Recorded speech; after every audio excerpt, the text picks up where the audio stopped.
بسم اللہ الرحمن الرحیم۔ علم صرف کی کلاس میں خوش آمدید۔ امید ہے آپ سب خیریت سے ہوں گے۔ اللہ کریم آپ کی، آپ کے گھر والوں کی، آپ کے رزق اور اسباب رزق کی حفاظت فرمائے۔ اس سے پہلے اس میں فاعل کی گردان بنانے کا طریقہ آپ پڑھ چکے ہیں۔ آج کی گفتگو ہے اس میں مفعول کے بیان میں۔ آج کی کلاس میں آپ پڑھیں گے اس میں مفعول کی تعریف، اس کے بنانے کا طریقہ، اس کے گردان، بما ترجمہ اور تفصیل، اور یہ سب کچھ سیکھنے کے لیے آئیے چلتے ہیں ہم اسکرین پر۔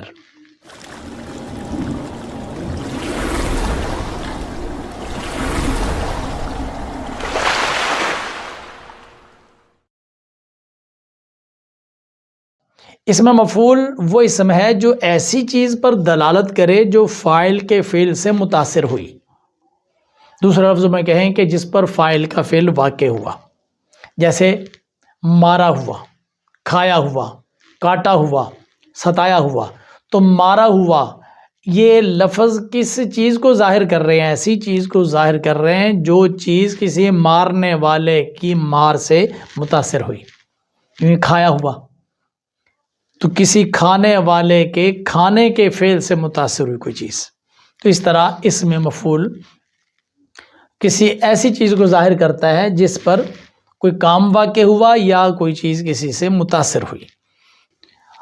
ہر چیز کی تعریف کے بعد ہم اس کے بنانے کا طریقہ آپ کو بیان کرتے ہیں حسب دستور اور حسب سابق۔ اس میں مفعول بنانے کا طریقہ سیکھیے۔ سب سے پہلے یہ ہے کہ اس میں مفعول بنانے کے لیے ہمیں درکار ہوگا فعل مضارع مجہول۔ فعل مضارع مجہول لیں گے اور اس میں کچھ ضروری تبدیلیاں کریں گے جس سے اس میں مفعول بنے گا۔ یہ آپ کے سامنے وہ تبدیلیاں بھی چل رہی ہیں کہ علامت مضارع گرا دیں گے۔ ہائے ہائے، علامت مضارع جو بھی آیا اس نے آ کر اسی کو گرایا۔ نہ جانے کون سا سیب دل میں بستا ہے کہ جو بھی آیا آخر مکان چھوڑ گیا۔ تو پتہ نہیں اس علامت مضارع کے ساتھ ہر کسی کو کیا بیر ہے، جو بھی آتا ہے اس کو گراتا ہے۔ خیر طریقے ہیں نا۔ تو اس میں مفعول صاحب نے بھی آ کر پہلی چڑھائی علامت مضارع پر کی ہے، تو ٹھیک ہے، علامت مضارع گرا دیں گے اور اس کی جگہ پر میم مفتوح لگائیں گے۔ بعد میں فا کلمہ کو دیکھ لیں گے لیکن کہیں گے کچھ نہیں، اس کے حال پر چھوڑ کر آگے چلے جائیں گے۔ اور فا کلمہ بیچارہ پہلے سے بیزار بیٹھا ہے، وہ کہتا ہے یار مجھے تنگ نہیں کرو، نہ چھیڑے نکہتے باد بہاری راہ لگ اپنی، تجھے اٹکھیلیاں سوجی ہیں ہم بیزار بیٹھے ہیں۔ تو انہوں نے کہا بھائی مجھے تنگ نہیں کرو، جاؤ اپنے جو کچھ کرنا ہے کرو۔ تو ہم نے وہاں پر فا کلمہ کو جو ہے وہ کچھ نہیں کہا اور دیکھ کر اپنے حال پر چھوڑ کر آگے چلے گئے۔ عین کلمہ کو دیکھا، اگر عین کلمہ مضموم نہ ہو تو ضمہ دیں گے۔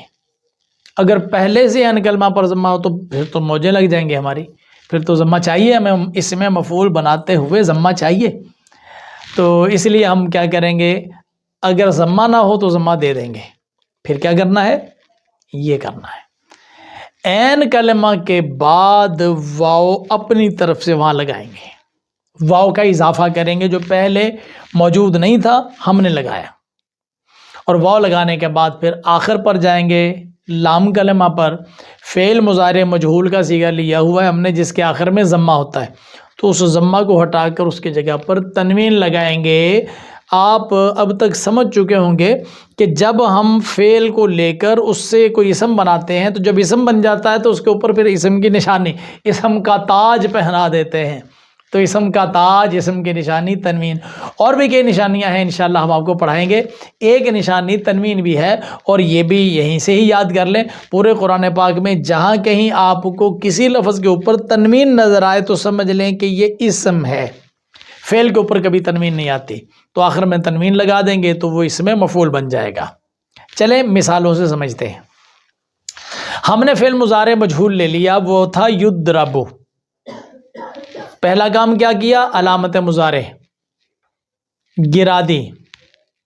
بعد والا حرف فا کلمہ، اس کو ہم نے دیکھا کہ وہ ساکن تھا، لیکن اس سے پہلے ہمیں علامت مضارع گرانے کے بعد میم مفتوح لگانا تھی، تو وہ میم مفتوح ہم نے لگا دی۔ تو علامت مضارع گرائی، میم مفتوح لگائی، بعد والا حرف دیکھا تو یہ تھا ساکن. انہوں نے کہا ٹھیک ہے رہیں ساکن، آپ کو ہم کچھ نہیں کہتے، اس کو اپنے حال پر چھوڑ دیا. عین کلمہ پر گئے تو عین کلمہ اگر مضموم نہ ہو تو ضمہ دیتے ہیں. تو ہم نے دیکھا کہ عین کلمہ مضموم تو نہیں ہے تو ضمہ دینا ہے. تو اس فتح کو چلتے کیا اور یہاں پر ضمہ لے کر آئے. اس کے بعد اگلا کام ہے عین کلمہ کے بعد ہم نے واو لگانا ہے. تو یہ ہم ایک واو لے کر آئے، یہ عین کلمہ کے بعد لگا دیا. اور آخر میں یہ جو ضمہ ہے یہ فعل مضارع والا ضمہ اعرابی ہے.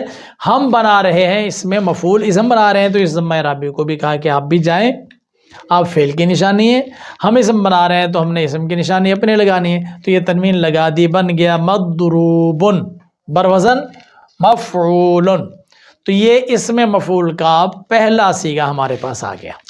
اب ہم نے بنانا ہے اسم مفعول کا دوسرا صیغہ تثنیہ. اور تثنیہ بنانے کا طریقہ پہلے آپ کو بتایا جا چکا ہے اس میں فاعل کے اندر، اور اسی طریقے کو ہم فالو کریں گے کہ واحد کا صیغہ لیں گے اور اس کے آخر سے سب سے پہلے وہ تنوین کو ہٹائیں گے.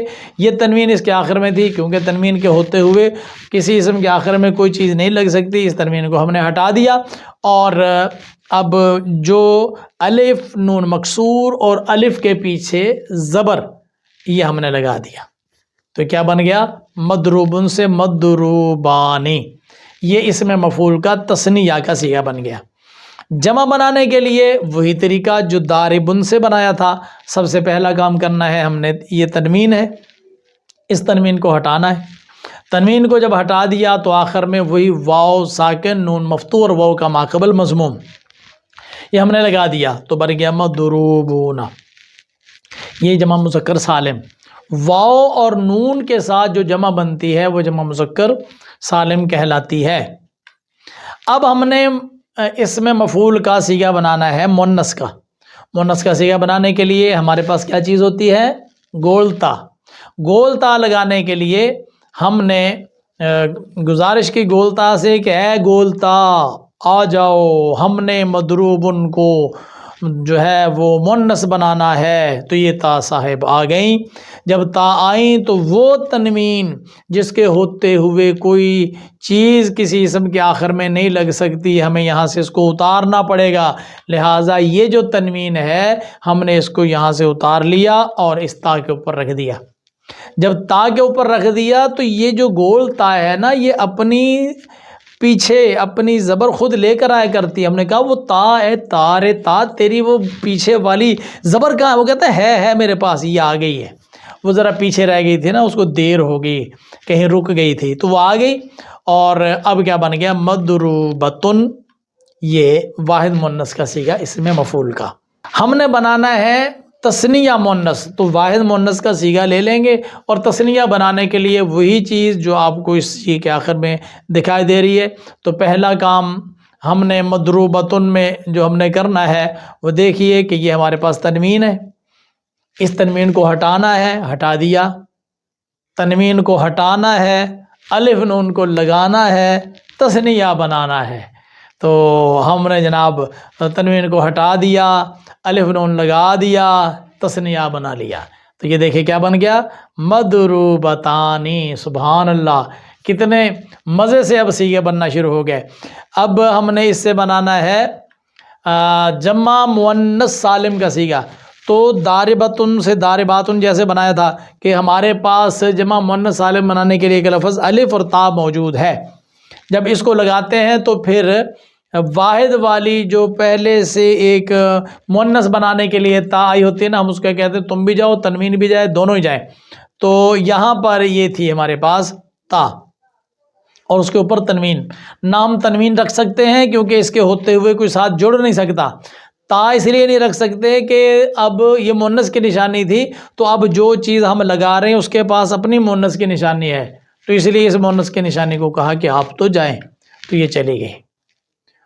تو اب یہ دیکھیں ہم نے اس کی زبر کو رکھ لیا نا، کیا کہ مہربانی کرو اپنی زبر چھوڑ جو، وہ جو الف اور تا آئے گی وہ اپنی زبر اپنے ساتھ لے کر آئے گی، اس کو ہم نے کہہ دیا کہ اپنی زبر کو رہنے دو، ہم نے گول تا کی زبر کو اپنے پاس روک لیا ہے، تو کہا تو کلی آ جا، تو وہ کلی جو ہے نا اب الف اور تا یہ اس کو بولا کہ تم آ جاؤ، تو یہ آ کر لگا لیا، تو کہا کہ ٹینشن نہیں لینی، ہمارے پاس جو ہے نا وہ زبر ہم نے اس کی گول تا کی چھین کے رکھی ہوئی ہے، تو اس لیے ورنہ یہ الف اور تا جو ہے یہ اپنے پیچھے فتح اپنا ساتھ لے کر آیا کرتی ہے، تو ہم نے اس کو کہا کہ نہیں رہنے دو، ٹینشن نہ دو، فتح آپ کو مل جائے گا، آپ کے ماقبل فتح دے کر رکھیں گے، تو ہم نے ماقبل فتح دے دیا، تو یہ بن گیا مضروباتن۔ تو یہ 6 سیغے اس میں مفعول کے میں نے آپ کو بنا دیے۔ اب ذرا ہم چلتے ہیں گردان کی جانب۔ یہ ہے جناب گردان آپ کے سامنے، پہلے گردان سنیے، مضروبن، مضروبانی، مضروبون، مضروبتن، مضروبتانی، مضروباتن، مداریب و مدیریب و مدیریبتن۔ بس 9 سیغوں کی گردان ہے، اور ذرا اب سیغہ اور ترجمہ بھی دیکھیے۔ مضروبن واحد مذکر مارا ہوا ایک مرد، مضروبانی تثنیہ مذکر مارے ہوئے 2 مرد، مضروبون جمع مذکر مارے ہوئے سب مرد، مضروبتن واحد مؤنث ماری ہوئی ایک عورت، مضروبتانی تثنیہ مؤنث ماری ہوئی 2 عورتیں، مضروباتن جمع مؤنث ماری ہوئی سب عورتیں، مداریب جمع مؤنث مکسر اوپر والا تھا، جمع مؤنث سالم، اور یہ ہے جمع مؤنث مکسر ماری ہوئی سب عورتیں، ترجمے میں کوئی فرق نہیں ہے۔ مدیریبن واحد مذکر مصغر کم مارا ہوا ایک مرد، اور مدیریبتن واحد مؤنث مصغر کم ماری ہوئی ایک عورت۔ یہ مصغر کا جو صیغہ ہے نا، یہ کسی چیز کے تھوڑا ہونے کو، قلیل ہونے کو، حقیر ہونے کو بیان کیا کرتا ہے، اس لیے اس کے ترجمے میں ہم نے کم مارا ہوا یا کم ماری ہوئی کا ترجمہ کیا ہے۔ اسی طرح اس میں فاعل کے اندر جگہ جگہ پر آئے گا، تو جہاں یہ اس میں یہ تصغیر کا صیغہ آتا ہے، مصغر والا صیغہ آتا ہے، تو وہ ہم وہاں پر کم ہونا، تھوڑا ہونا، قلیل ہونے کا مفہوم بیان کرتے ہیں۔ اس میں مفعول کی گفتگو اتنی ہی ہے۔ اب مجھے امید ہے کہ اگر آپ نے اس سبق کو غور سے سنا ہوگا، آج تو میں نے شعر بھی سنائے ہیں 2-3، تو اگر تو آپ نے اس کو غور سے سنا ہوگا تو آپ کو لطف بھی آیا ہوگا اور آپ کو سمجھ بھی آئی ہوگی۔ اگر سمجھ آئی ہے تو یاد کیجئے اچھے طریقے سے، اور میرے لیے دعا بھی کریں۔ اپنا اور اپنے اس چینل کا بہت خیال رکھیے۔ میں آتا ہوں اگلی ویڈیو کے ساتھ آپ کی خدمت میں، تب تک کے لیے مجھے اجازت، اللہ حافظ، السلام علیکم ورحمۃ اللہ۔